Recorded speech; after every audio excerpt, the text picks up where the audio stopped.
All right, welcome to The Jump. I'm George Sedano, in for our fearless leader, Rachel Nichols, who's headed to Boston for the Lakers-Celtics Saturday night on ABC. I'm joined remotely by NBA champion Kendrick Perkins, who will join us in just a second. Of course, future Hall of Famer Vince Carter. Coming up, Perk shared his all-star starters on Twitter yesterday.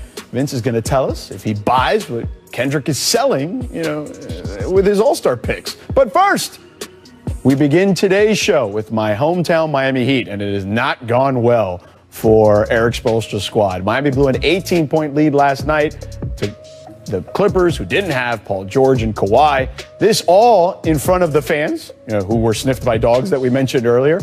And again, it was their fifth straight loss for Miami. And after the game, Tyler Hero said, "This group is good in the locker room. We're just going to figure it out soon." A big part of the problem is the absence of Jimmy Butler. For 10 straight games, he's been out due to COVID-19 protocols. We saw a much slimmer version of Jimmy on the sidelines Wednesday night. His status is unclear for Saturday's game against the Kings. So the Heat currently rank near the bottom of the league in win percentage, offensive efficiency, three-point field goal percentage, and dead last in rebounds per game. So, Vince, I'll ask you, how worried should Heat fans be right now about their squad? I honestly think it's some concern. I mean, obviously, their fearless leader and Jimmy Butler not there, looking slimmer than ever. And it's about, well, first and foremost, it's about making sure that Jimmy is okay, he's safe, and he's able to get himself back into game shape and get back on the floor, because, I mean, he brings a lot to the table for the Miami Heat. His voice, his play, his effort on the court. So, but right now they just have to hold the fort down until he gets back. And yeah, it's a concern when you have an opportunity against a Clippers team that's missing their superstars, both of them, and you have a double-digit lead, and it falls apart. That is a concern, because they pride themselves on their defensive culture and the atmosphere and just closing games and being able to take care of business, and it's not getting done right now. So hopefully Jimmy gets better, get back on the court for them, and they can go back to their winning ways. Perk, what about those guys from the 305? I know you were big on them last year. What are you seeing from them right now? Well, unfortunately, George, the goons from Dade County has been affected by injuries and the COVID protocol, and it sucks. But here's the thing: the Heat are in trouble right now because the East is stronger. It's no more of this weak Eastern Conference. To me, the East is just as equal as the Western Conference, and you have a lot of teams right now like the Pacers, the Hawks, the Orlando Magic. I mean, the Cleveland Cavaliers that are getting better. Even the Knicks. So to be 6 games under 500 right now at this point, and not playing really good basketball, inspiring basketball, and have to play catch-up in this strong Eastern Conference is just not good right now, George. And it's sorry to say, but the Heat are in trouble. They got to pray, because it's first 48 right now. Yeah, I don't think there's any question about it, Perk, when you think about it. Like, look, the Jimmy situation is big. I don't think there's any doubt about it. I thought Vince nailed that. And look, I'm not going to act like I'm a doctor or I even know anything, but I do think that considering he's been out this long, it probably shows you how serious the COVID situation was within the Miami Heat organization. They have dealt with injuries. I think they've only played maybe half their games with at least 8 players. Like that. That's a big problem, right? Like when you're fielding a team with a bunch of G League guys, I don't care how good Eric Spoelstra is, I don't care how good Bam has been, and they've both been great thus far this season. That's a big problem to overcome. Like, it's a challenge. I do think that we've seen this team, though, when their back is against the wall. If they can get right, I still feel like they can be one of those teams that can sneak in to the play-in situation, or maybe even to that 8th or 7th spot in the East.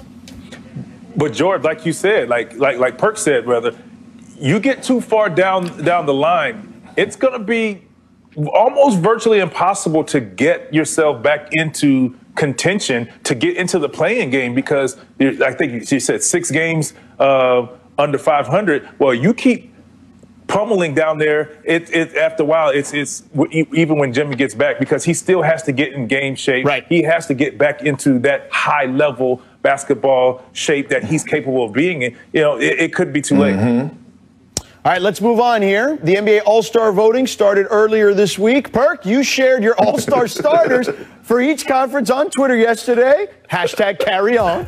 Take us through your selections starting out west. What do we got here?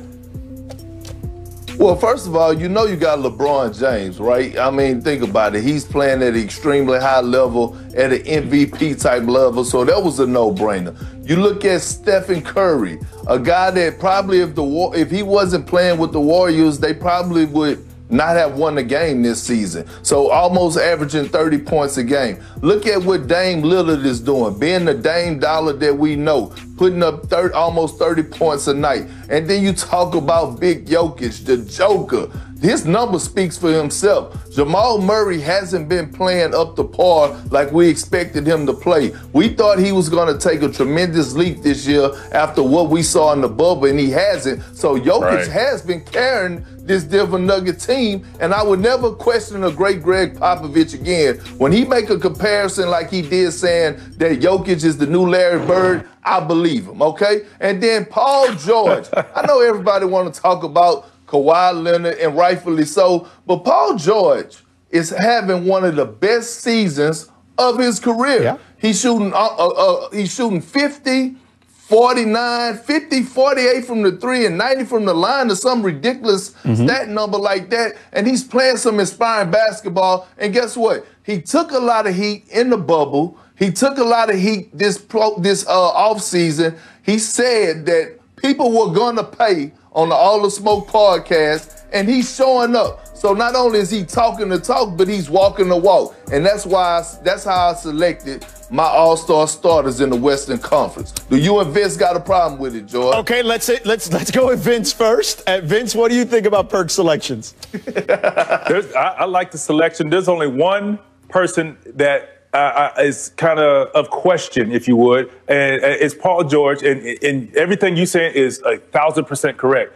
But what about that guy in Dallas by the name of Luka Doncic?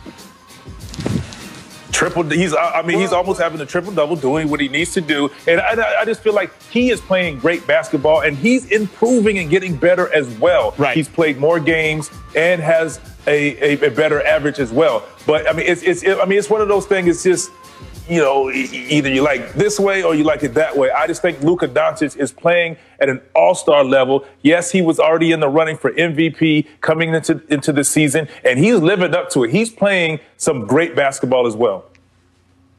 Well, George, I hear you saying right. Do you second that?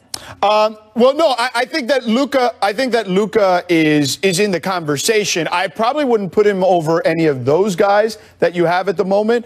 But the one guy, if I had to think of one guy that I think was also omitted on that list, and I don't have a big problem with your list, but Spider Mitchell, Donovan Mitchell has been fantastic. He's on the #1 team in the Western Conference. I know this may be blasphemous because I think Steph Curry is a transformational, transcendent talent. But if we're talking about this particular season, okay, I may put Donovan Mitchell in there ahead of Steph this particular season. But I ain't going to fight you on it. Well, first of all, I would never fight you because you'd kill me. But number two, but number two, I wouldn't fight you on it because it's just close to me. If you went with Steph, I ain't going to argue too much. Yeah. Okay, well, let me say this, George, and you have a great point. But when you look at the Utah Jazz, they have a good team. They have a great team. So when you look at their stat line, they have guys, 6 or 7 guys every night that are finishing in double-figure points. And no knock on Spider, but he has had an up and down season. And you have guys like Jordan Clarkson, who has been like a 6th Man of the Year candidate, who has been helping the Jazz win games. Now, Vince, let me get to you on your point about Luka. Yes, Luka is putting up those monster numbers that's showing up in the stat sheet. But what I want Luka to do is to start showing the world that he can make winning plays that don't show up in the stat sheet. Because here's the problem that I have. Everybody criticizes